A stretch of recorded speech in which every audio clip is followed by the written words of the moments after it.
ప్రపంచంలోని గొప్ప శివభక్తుల్లో రావణుడు ఒకడు. కానీ అతని భక్తికి మూలం ఏంటి?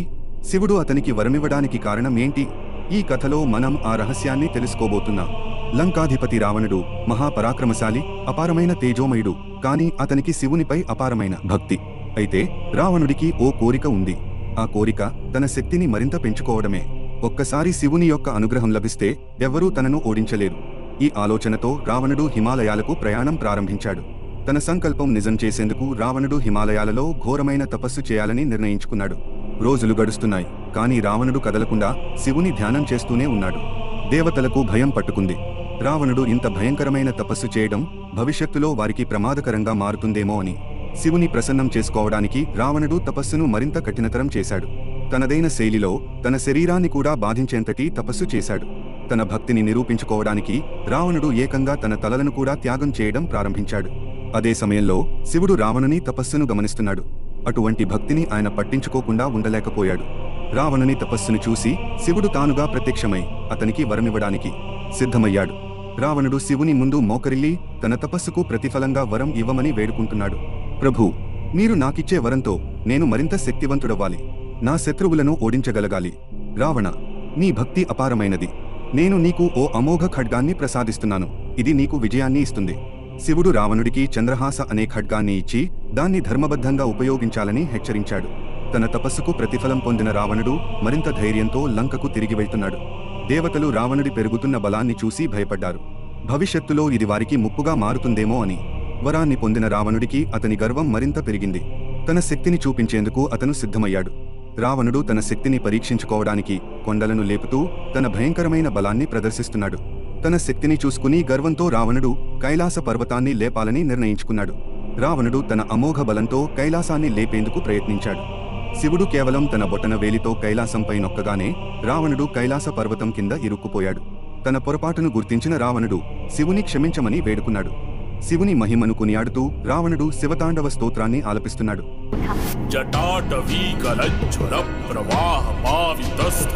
శివుడు రావణుడి భక్తిని అంగీకరించి అతని స్తోత్రాన్ని సంతోషంగా ఆలకిస్తున్నాడు. శివుని ప్రసాదంతో మరింత శక్తివంతుడైన రావణుడు లంకకు తిరిగి చేరి తన విజయాన్ని ప్రకటిస్తున్నాడు. హనుమాన్ సీతామాతతో రావణుడి శివభక్తి గురించి వివరించగా సీత ఆశ్చర్యపోతుంది. వరాన్ని పొందిన రావణుడు తన ధర్మాన్ని మరిచి మరింత గర్వంగా మారిపోతున్నాడు. తన శక్తిని ప్రదర్శించేందుకు రావణుడు నరలోకంపై దాడి చేయాలని నిర్ణయించుకుంటాడు. విష్ణువు రావణుడి పెరుగుతున్న బలం గురించి ఆలోచిస్తూ భవిష్యత్తులో జరిగే పరిణామాలను ఊహిస్తున్నాడు.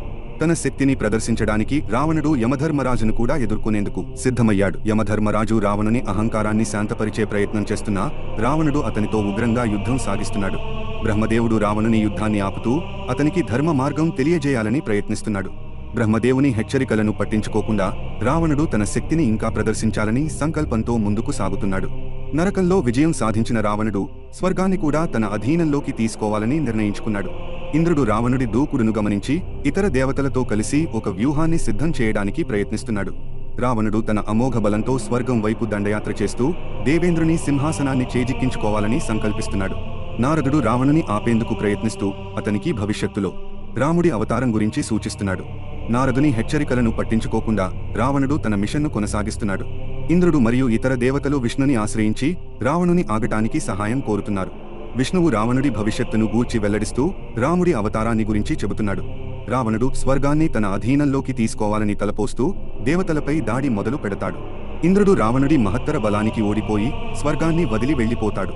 స్వర్గాన్ని జయించిన రావణుడు తాను ఆ రాజ్యానికి అధిపతి అయినట్లు ప్రకటిస్తున్నాడు. రావణుడిని నియంత్రించడానికి దేవతలు శివుని ఆశ్రయించి ఆయనను ప్రార్థిస్తున్నారు. శివుడు తన లోక రక్షణ కర్తవ్యంలో భాగంగా రావణుడి అహంకారాన్ని అణచివేయాలని నిర్ణయించుకుంటాడు. భవిష్యత్తులో రాముడి జన్మం చూసి తాను ఎదుర్కోవాల్సిన పరిస్థితిని పూర్తిగా గ్రహించలేకపోతున్నాడు. రావణుడు తాను శివుని ఆశీస్సులు పొంది అమరుడినని నమ్మి భవిష్యత్తులో ఎవరూ తనకు హాని కలిగించలేరని భావిస్తున్నాడు. బ్రహ్మదేవుడు రావణుని ముందు ప్రత్యక్షమై అతనికి భవిష్యత్తును గురించి హెచ్చరిక ఇస్తాడు.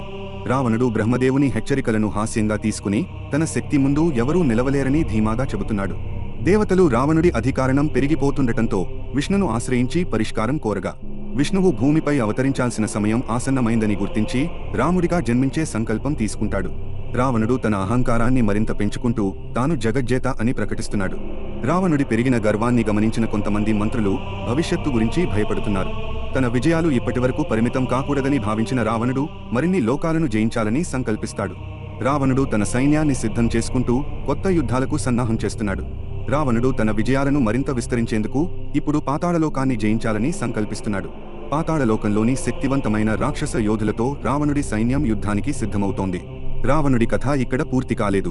అది రామాయణ గాథకు నాంది మాత్రమే. రాముడు తన కర్మను నెరవేర్చేందుకు సిద్ధంగా ఉన్నాడు. ఇది కేవలం ఒక పురాణ కథ మాత్రమే కాదు, మన జీవితానికి కూడా ఒక గొప్ప గుణపాఠం. గర్వం మనల్ని ఎక్కడికైనా తీసుకెళ్లగలదు, కానీ అదే గర్వం మన పతనానికి కారణమవుతుంది. ఎంత శక్తి ఉన్నా అది ధర్మ మార్గంలో వినియోగించకపోతే దుర్వినియోగమే. మీకు ఈ కథ నచ్చిందా?